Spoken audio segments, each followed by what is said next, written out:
നമസ്തേ. രാമചരിതത്തിലെ 2 വരി പറയട്ടെ. ഭാഷയിൽ കണ്ടെടുത്തിട്ടുള്ള ആദ്യത്തെ പാട്ടുകൃതി.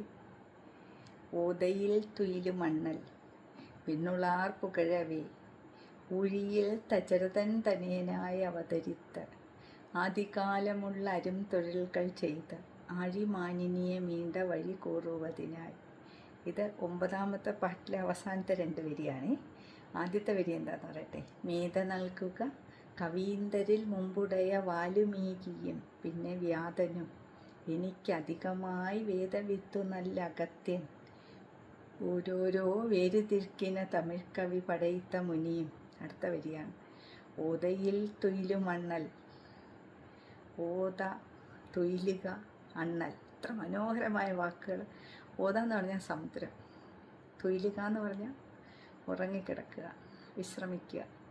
ഓതയിൽ തുയിലു മണ്ണൽ. അണ്ണൽ എന്ന് പറഞ്ഞാൽ ഭഗവാൻ. പ്രാചീന പദങ്ങളാണ്, അതിൻ്റെ ഭംഗി കണ്ടോ. ഓതയിൽ തുയിലു മണ്ണൽ വിണ്ണുളാർ പുകഴവേ. ദേവന്മാർ സ്തുതിച്ചപ്പോൾ ഊഴിയിൽ തചരതൻ തനേനായി അവതരിത്ത്, ദശരഥപുത്രനായി അവതരിച്ച് ആദികാലമുള്ള അരും തൊഴിൽകൾ ചെയ്ത് ആഴിമാനിനിയെ മീണ്ട വഴി കൂറുവതിനായി. വീണ്ടെടുത്ത വഴി പറയുന്നതിന് മേധ നൽകുക, ബുദ്ധി നൽകിയാൽ. ഇത്ര മനോഹരമായ പ്രാചീന പദങ്ങളല്ലേ.